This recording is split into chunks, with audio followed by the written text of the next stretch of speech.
One simple word was, what if? That's it.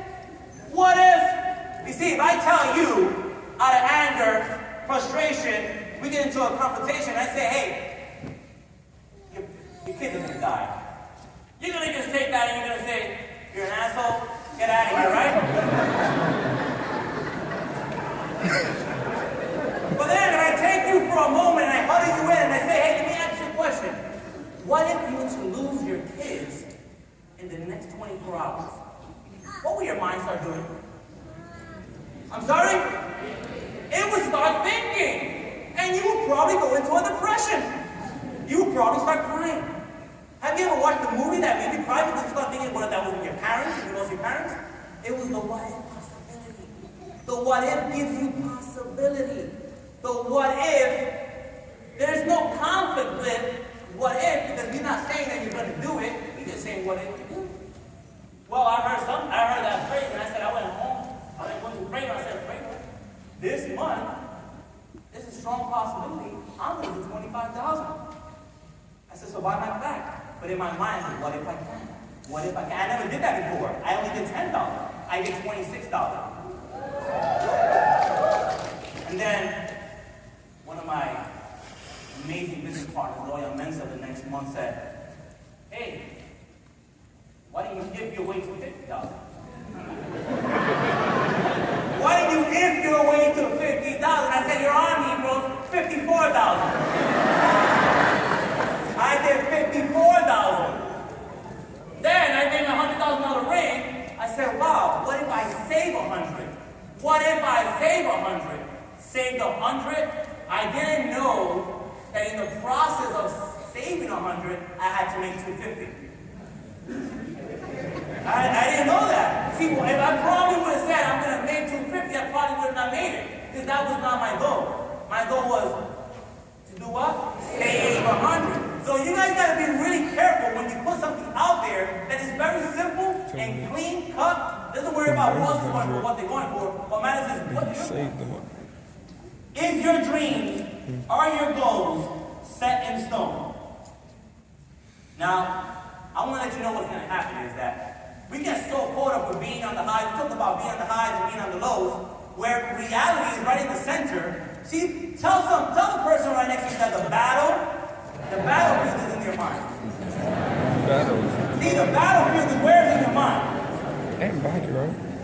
But then the mind is the body and the brain. Think about this.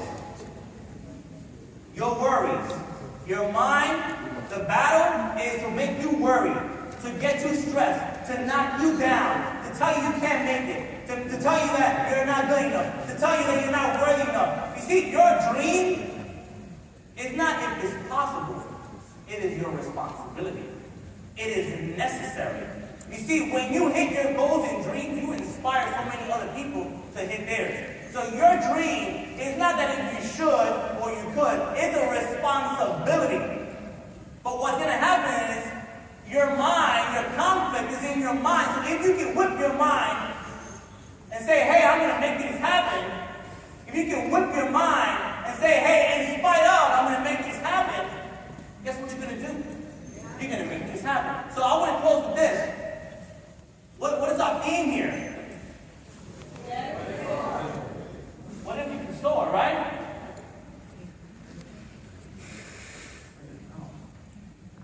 Anyhow.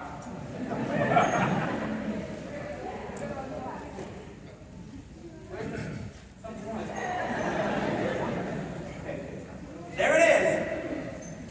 Sharing a story with you about a little girl who's walking down a jewelry store, and she walks in. She's about 11 years old, and the clerk goes and says, honey, are you here with anybody?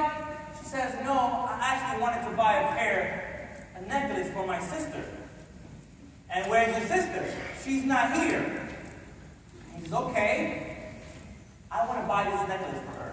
See, when I was 7 years old, my mom passed away, and for the last couple of years, my sister raised me, and she raised me like her own. She has 4 other kids, but she always made me feel special. And And he says, okay, it's going to be X amount of dollars. She says, okay, great. So she took out a little fake purse, and she took out all this change and dollar bills, and she went and she put it all over the counter. And the guy was kind of puzzled, as if this was a joke. And he asked her, so why do you want to give this to your sister again? And she went on and said, you know, my sister is so special to me. She has done everything for me. She has paid for this, she has paid for that, and I want to show her how much I love her. So he went to the back, he got a little box, and he put it in the box, the necklace. And the little girl went over. The next day, this beautiful woman walks in, blue eyes. And she says, was there a little girl that came in yesterday and got this necklace? And he's like, yes, she purchased it. She goes, how much, what did she pay for this? How did she pay for this? Policies, orders, we do not share the price of our clients. But I'll tell you this much. She paid the most expensive price any of my clients ever paid, because she gave me all she had. And I'm here to tell you, you guys can go so much further, so much farther, a lot faster, if you just gave it all you had. What's holding you back? Is it a critic? Is it fear? Is it doubt? Is it worry? I don't know what's holding you back, but I'm telling you, give it all you got. There's no reruns. You better die on E. You better die on E.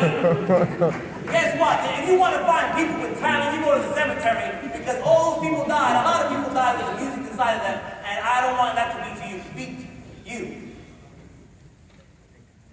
I encourage everyone today. I have a message for everyone who's not licensed. Can you please stand up for a second? Everyone who's not licensed,